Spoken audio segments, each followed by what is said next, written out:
Now today let's start with chapter number 12, sound. In this chapter we will study about sound. Sound gets a form of energy जो क्या produce करता है, sensation of hearing produce. ठीक है, sound बताता है हमें आसपास की चीजों के बारे में जो हम सुनते हैं, चाहे वो नेचुरल हो चाहे वो man made. Sound is a form of energy which excites in our ear of sensation of hearing. कुछ whistles are shrill while others such as beating और drum are dull। ठीक है, and like the sound of thunder जो बहुत ज्यादा क्या होती है, लाउड होती है, और other like rustling of leaves are soft. Some sound जो produce by guitar are present while other such as sound जो आपकी ड्रिलिंग मशीन की होती है, वो कैसी होती है, वो बहुत ज्यादा अनप्लीजेंट होती है। वो साउंड कैसी होती है, अनप्लीजेंट होती है। आप रिकॉग्नाइज करते हो डिफरेंट साउंड्स को, and ringing the bell we come to know is the period is over at school as the sound of the door bell. देखो आपको पता चलता है कि वो जैसा डोर नॉक करना है, वो भी क्या है, एक तरीके का साउंड है। We hear a variety of sound in our surrounding, जैसे आप बस की देखते हो, हेलीकॉप्टर की देखते हो, क्रैकर्स की साउंड देखते हो, फ्लूट की साउंड देखते हो। ठीक है, तो आप different now sound is produce by the vibrating body. देखो कोई वाइब्रेटिंग बॉडी भी होगी, आप कुछ भी, आप गिटार ले लीजिए, जब उसके स्ट्रिंग को बजाते हैं आप देखते हो वाइब्रेट करता है, वो भी क्या करता है, एक साउंड प्रोड्यूस करता है। आप सितार के देख लीजिए, जब आप उसके स्ट्रिंग को टच करते हैं वो भी क्या करता है, साउंड प्रोड्यूस करता है। So as we know that to and fro motion of the vibrating particle about it means position is called oscillation। लेकिन जो साउंड प्रोड्यूस होती है by the vibration in the body, उसको क्या, जैसे आपने क्या करा, आप आपको वॉल पे नेल डालना, ठीक है, तो आप क्या करते हैं, उसको हैमर से मारते, तो भी क्या हो रही है, साउंड प्रोड्यूस होती है। ठीक है, next is you see the rubber band starts vibrating. आप देखते हैं फिगर में, जो रबर बैंड होता है वो भी क्या करता है, वाइब्रेट करता है। You will hear a sound and it is clearly prove that sound is produced due to vibration. आपको मैंने एग्जांपल बताया, इससे आपको साफ पता चल रहा होगा कि जो साउंड है वो किससे प्रोड्यूस होती है, sound is produced with the help of vibration. ठीक है, जो वायर ऑफ गिटार है वो भी वाइब्रेट करते हैं जब उसको प्लग करते हैं। स्ट्राइक का पेन, आप पेन ले लीजिए, उस पर स्पून स्ट्राइक करिए, स्पून मारिए, ठीक है, तो भी क्या होते हैं, साउंड प्रोड्यूस होती है। ठीक है, now musical sound, continuous vibration produce by musical sound, where discontinuation vibration क्या प्रोड्यूस करती है, नॉइज। जो एक कंटिन्यूअस साउंड होती है वो तो क्या होती है, म्यूजिकल साउंड होती है, और जो आप इररेगुलर होती है वो क्या प्रोड्यूस करती है, नॉइज प्रोड्यूस करती है। Now the tuning from sound flat whereas sitar sound is rich, this is because thousands sounds are produced by tuning form have only one frequency, और वहाँ पे कोई आपका हार्मोनिक्स नहीं होता है, क्या हार्मोनिक्स नहीं हो। Now musical instrument use vibration of various kinds to produce music. देखो अलग अलग तरीके के इंस्ट्रूमेंट होते हैं, स्ट्रिंग होता है, एक विंड इंस्ट्रूमेंट होता है, परक्यूशन इंस्ट्रूमेंट। सबसे पहले हम बात करते हैं string instrument, in which sound is produce by vibrating a string. String is plucked and strung, आप वाइब्रेट करते हो और उससे क्या करता है, म्यूजिकल साउंड होती है प्रोड्यूस। वो किस पे डिपेंड होता है, आप अल्टर करते हो उसकी थिकनेस, ठीक है, आपकी टाइटनेस और जो लेंथ ऑफ वायर उससे डिपेंड करता है। ठीक है, in sitar shorter the length of the wire the higher the pitch produce, जितनी छोटी उसकी लेंथ होगी वायर की उतनी ही ज्यादा हाई पिच प्रोड्यूस हुई। नाउ विंड और रीड इंस्ट्रूमेंट इनका यूज करता है वाइब्रेशन में, एयर कॉलम्स में। देखा ना, उसमें होल्स होते हैं, जब आप उसको बजाते हैं तो उन होल से क्या होते हैं, साउंड प्रोड्यूस होते हैं।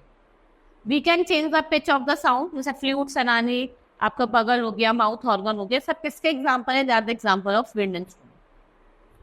Percussion instrument they have stretched skin whose vibration produce sound, loudness is increased by striking the skin harder। जो पिच होती है उसको इंक्रीज करा जाता है, और ढोलक, ड्रम्स और तबला और मृदंगम ये किसके एग्जांपल है, that the example of percussion instrument. ठीक है, कुछ और भी कॉमन इंस्ट्रूमेंट है, जैसे ढोलक हो गया आपका। ठीक है, now sound produce by human, जो larynx in the voice box होता है, आप फिंगर रखिए, आप देखेंगे तो उसको टच करेंगे तो जैसे वो वाइब्रेट होता है। ठीक है, उससे क्या हो रही है, साउंड प्रोड्यूस हो रही है। The voice box have two vocal cord that stretch across the voice box, narrow slit between them is passage of air. जैसे व्हेन वी स्पीक, जो लंग्स है वो एयर फोर्स करते हैं और वो पास करती है, due to which cord starts vibrating, और वो साउंड प्रोड्यूस करते हैं।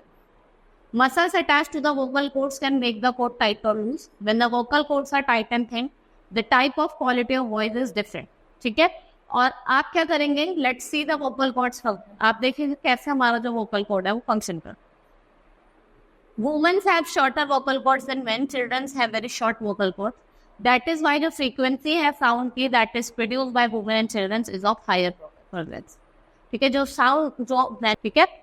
Next is characteristics of sound. सबसे पहले हम उसकी लाउडनेस की बात करेंगे। If you strike a drum softly it produce soft sound, if you strike it hard it produces louder sound. The first case of vibration with small amplitude ये produce करता है, एंड इन सेकेंड केस जो vibration है large amplitude की वो भी produce होती है। जो लाउडनेस है साउंड की वो किस पे डिपेंड करती है, एम्पलीट्यूड ऑफ वाइब्रेशन पे, और उसको किस में मेजर करा जाता है, डेसिबल। यहाँ पे लाउडनेस ऑफ साउंड दी गई डेसिबल्स में आप रीड कर सकते हैं। सबसे ज्यादा होती है जो रेड प्लेन्स की होती है, अबव 150 डेसिबल। अब हम पिच की बात करते हैं। Drive a nail into a wall, one of the end of the rubber band of the nail. Now stretch the rubber band, आप उसको स्ट्रेच करो, ठीक है। आप साइड पे उसको स्ट्राइक करोगे, एक डल साउंड प्रोड्यूस होगी, एंड पुट इट हार्ड, और दोबारा से आप उसको स्ट्राइक करोगे। Observe the vibration careful in four cases. आप उस रबर बैंड की साउंड पूरा करेंगे, ऑब्जर्व करेंगे।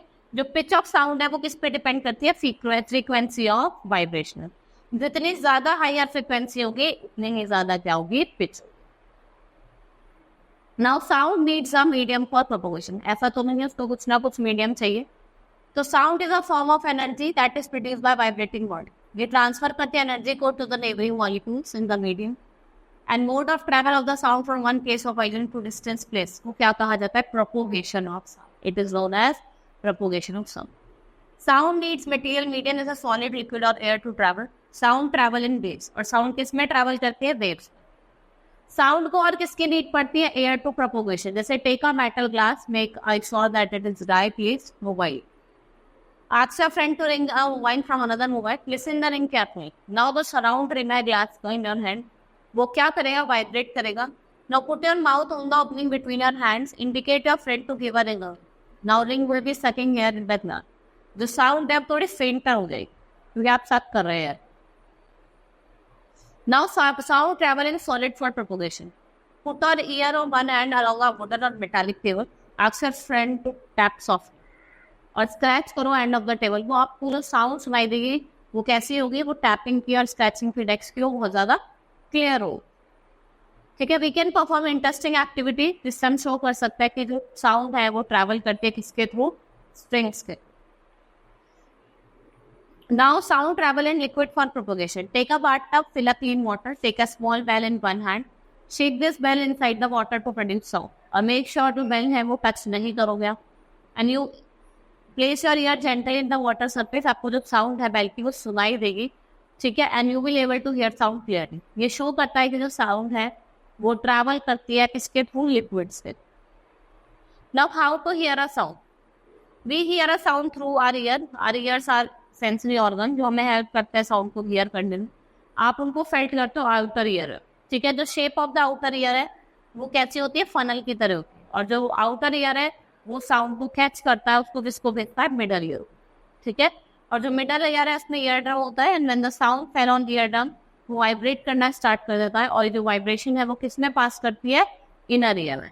और जो नर्व्स हैं वो सेंड करते हैं मैसेज ब्रेन को, और वो बताता है कि साउंड कितनी क्लियर है या नहीं है।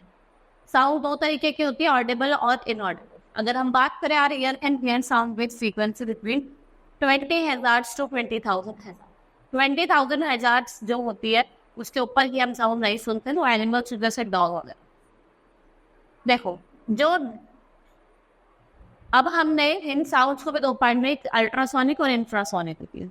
जो लो फ्रीक्वेंसी साउंड होते हैं लेस देन 20 हज़ार्ट्ज होती है, जिनको हम क्लियर नहीं कर सकते, उन्हें इंफ्रासोनिक कहा जाता है। जो अबव 20 हज़ार्ट्ज होती है उनको अल्ट्रासोनिक कहा जाता है, ठीक है। Which can not be heard by us. कौन सुन सकता है, animals. No one being can not perceive either infrasonic और अल्ट्रासोनिक। हम कौन से सुनते हैं, दीज आर इनऑडिबल साउंड।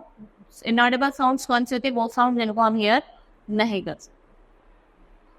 अब next is amplitude, time period, frequency और vibration. Now a simple pendulum consists of small metallic ball or piece of stone suspended from a grid sound to one side। the metallic ball को क्या कहा जाता है, bob of pendulum।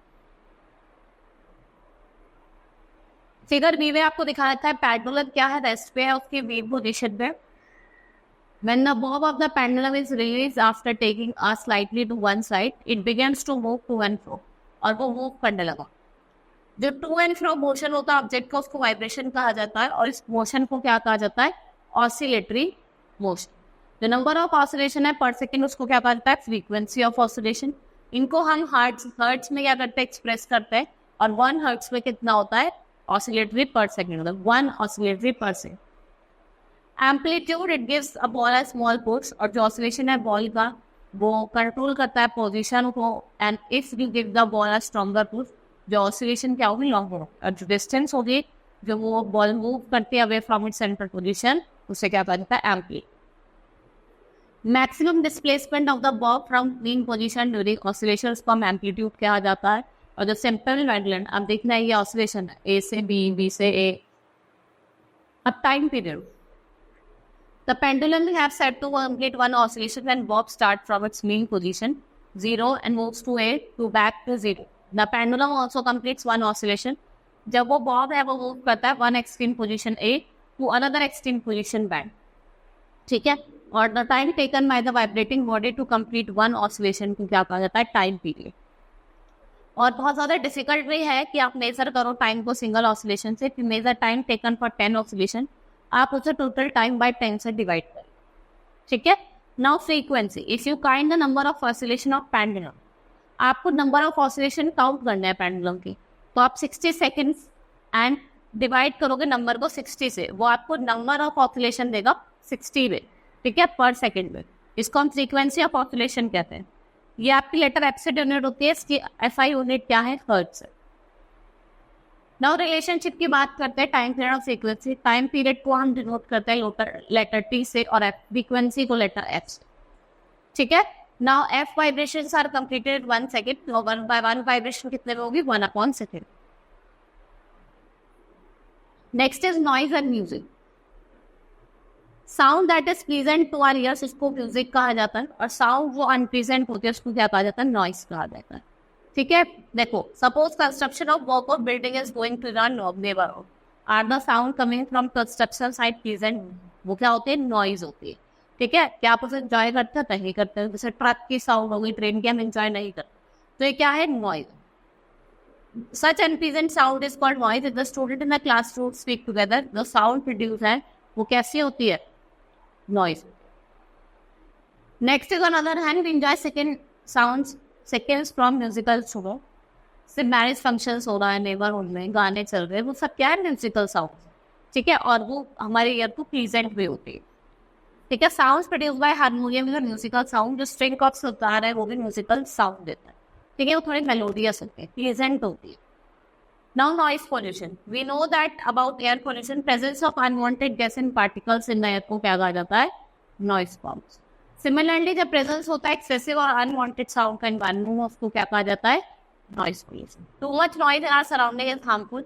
Automobile, buses, heavy machines in factories, loud uproar from religious culture and political gathering, rock bands, loud speaker, ये क्या है, कुछ main cause of noise pollution.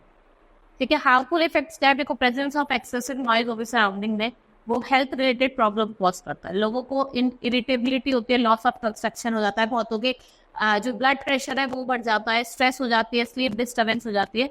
And person who is expose to loud sound continuously may be, वो temporary होती है, और बहुतों के लिए क्या होती है, वो परमानेंट भी हो जाती है. No measure to limit noise pollution, silencing device का हमें यूज करना है, इंस्टॉल करना है एयरक्राफ्ट में, क्योंकि सबसे ज़्यादा जो साउंड होती है 150 डेसिबल वो जेट प्लेन्स में होती है. ऑल नॉइजी ऑपरेशंस जो होते हैं वो रेजिडेंशियल एरिया से दूर होने चाहिए. Third is noise producing industry जो भी होती है वो सेटअप होनी चाहिए जहाँ पे लोग रह रहे हैं उस एरिया से थोड़ी दूर. Use of automobile horn should be minimise. Television और म्यूजिक सिस्टम को आपको लो वॉल्यूम्स पे रन करना है और रिड्यूस करना है नॉइज एमिशंस. ठीक है. क्या करना है, और कंट्रोल ओवर रिक्रिएशनल मूवीज ऐसे आप करते हैं ना, लाउड स्पीकर्स का यूज करो, वो आपको रिड्यूस करना. इंक्रीज करनी है पब्लिक अवेयरनेस, कि उनको फैक्शन इन्फॉर्मेशन देनी है कि अगर आप ज़्यादा तेज हॉर्न दोगे तो क्या इफेक्ट हो सकता है. बहुत लोगों की क्या होता है, डेफनेस भी हो सकती है, तो आपको इस चीज को अवेयर भी कर.